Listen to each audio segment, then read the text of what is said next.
Whether through fighting Greek gods, Norse gods, or just quite simply raising too many families for his age, Kratos can certainly teach us a lot about burnout.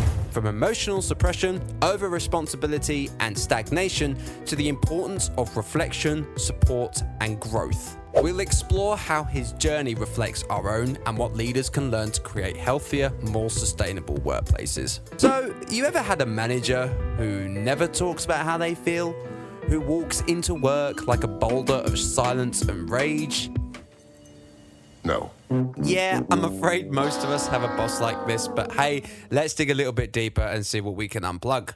We're going to use God of War 2018 and God of War Ragnarok as our reference for this video. This video will contain spoilers for the games just mentioned. Throughout the events of God of War 2018, we see Kratos embark on a journey of reflection with his son Atreus. The two have recently experienced the loss of Faye, Atreus' mother, and highly respected leader of the Giants. Right from the opening of the game, we catch a glimpse of the emotional suppression that Kratos may carry, letting out a roaring scream as he chops down a tree.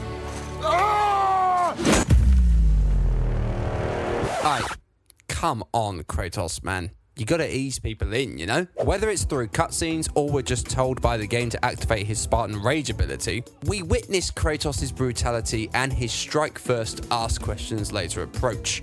The justification of this rage is primarily to protect Atreus, which most likely stems from immense guilt for what Kratos did to his family. And for those who don't know, the loss of Faye is not the first for Kratos to experience, if you catch what I mean. So this rage and emotional suppression is quite similar to what employees in your organization may demonstrate when they make really big mistakes. And it serves nothing to do this. What are you doing? Now his guard is up.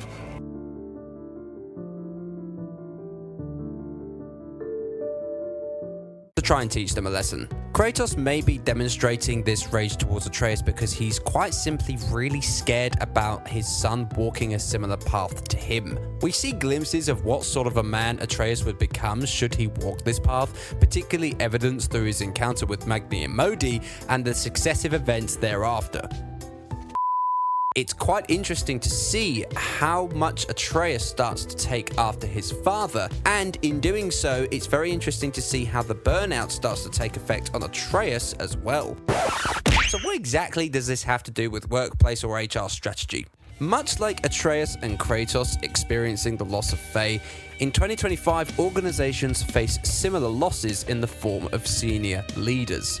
While employees are less likely to be emotional about the loss of a senior leader, they'll still experience a loss of direction and purpose. Senior leaders are there to direct and guide employees when they are unsure about what to do in their careers or their specific roles. So when senior leaders leave organizations, this leaves employees in a turmoil and essentially, let's be honest, is probably a worse fallout than Ragnarok. Senior leaders have an immense responsibility on their shoulders, so the moment that things get really tough for them, their focus usually doesn't appear to be on well-being. However, the CIPD 2023 Health and Wellbeing at Work report suggests that continued focus is required in stress and mental health support in modern workplaces. So, when employees experience the loss of a senior leader, similarly to how Kratos and Atreus experienced the loss of Faye, these both act as trigger points for emotional suppression, leading to impulsive decisions, lack of productivity, amongst other things. So therefore, this is where senior leaders must step in to support employees,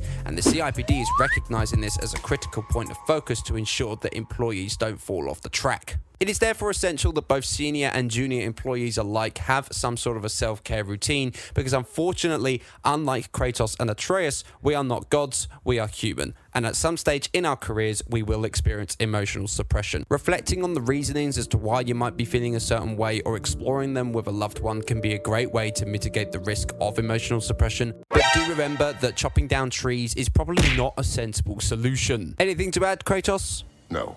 Yeah, I didn't think so either. So it goes without saying that senior leaders need to understand how to navigate emotional suppression, as much like Kratos cannot continue to punch problems away to protect Atreus, organizations cannot throw benefits packages at employees to expect them to work harder.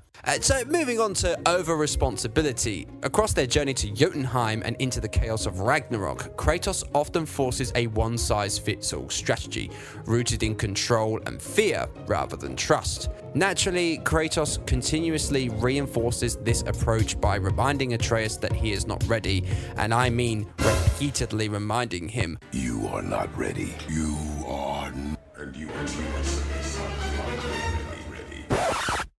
You see what I mean about this guy? Or whether he's shielding his godhood from Atreus and just trying to convince him that he knows what is best.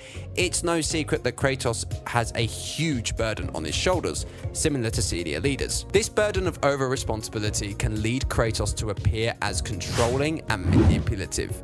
In God of War Ragnarok, for example, Atreus outright admits to Angrboda, another fellow giant that Atreus meets across his journey, that he cannot walk this path that his father is trying to set him on.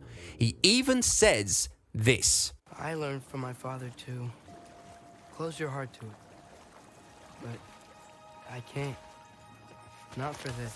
Do not mistake me, as Atreus grows into his abilities and gains his confidence, he too shares a burden of over-responsibility to Kratos, particularly around saving his life after seeing a mural of his death at Angrboda's treehouse.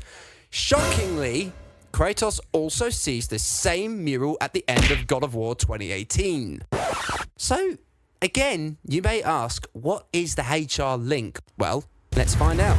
Senior leaders, particularly HR professionals who suffer in silence, often set those examples to employees. This is certainly going to do more harm than good, stifling growth, trust, and even team performance in their attempts to hold it all together. I mean, these guys literally went to hell before spilling the beans. Made stupid mistakes. This is essentially the workplace equivalent of a disciplinary hearing. Where employees underperform, it may be due to additional stress resultant of over-responsibility. So much like Kratos and Atreus going to hell to try and work things out because they have to fix a mistake that was so critical, employees getting to this point because they are burdening too much and are learning to suffer in silence as a result of their senior leaders doing the same. This can result in outbursts and falling into repeated bad habits.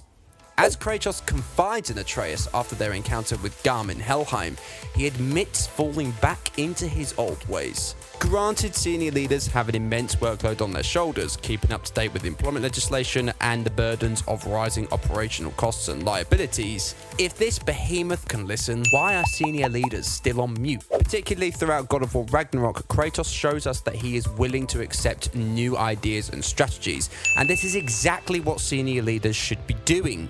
We see Kratos grow towards Atreus' approach in opening his heart to situations, and similarly, senior leaders could also adopt this approach and apply it to their own workforces. Actively listening to this feedback is what will satisfy Surtur's sentient souls in Muspelheim the same way your team will appreciate you more for doing so. In essence, when even the God of War has to walk through hell to open up, maybe it's time we stopped expecting our leaders to carry it all in silence and act as a community.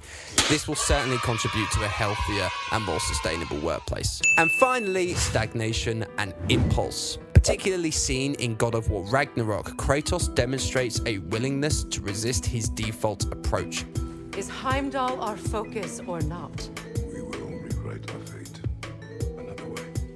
Consistently attempting to steer Atreus away from a path of destruction and war, similar to what we were discussing earlier, we see Atreus continuously ignoring this advice, relentlessly pursuing his own goals.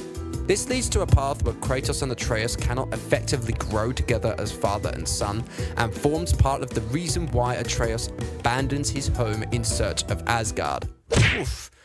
Man, that was a bad idea. The stagnation we see in their relationship throughout the early parts of this game most likely stems from Kratos' own mindset, and again, setting an example like we discussed earlier. He is convinced that he knows what is best for Atreus, and therefore by doing so, Kratos is limited in his growth by once again adopting the one-size-fits-all approach. I want things to be the way they were. A common method used in organizations even today. What I mean is that when senior leaders encounter a problem, they will usually fall back on their default methods that they find familiar. And similarly, where Kratos is concerned, the minute he learns of Atreus' danger that is imposed by Asgardian god Heimdall, Kratos almost immediately disregards the lessons he was trying to teach Atreus from the very beginning of the game out of the window. You assume too much. And instead wipes Heimdall off of the battlefield and therefore almost 100% guarantees Ragnarok's occurrence. So what exactly does this have to do with HR?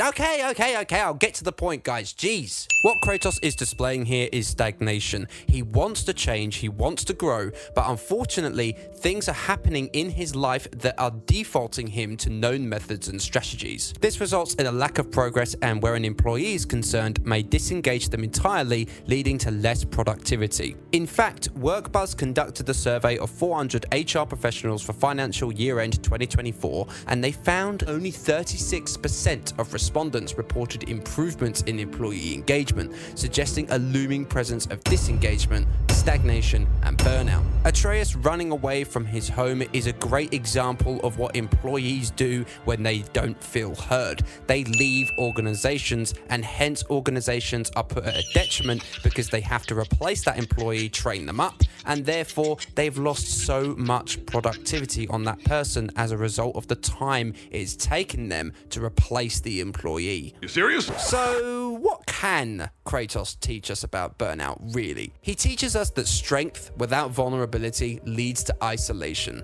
that over-responsibility can break trust, that suppression, stagnation, and brute force leadership won't carry you or your people through real change.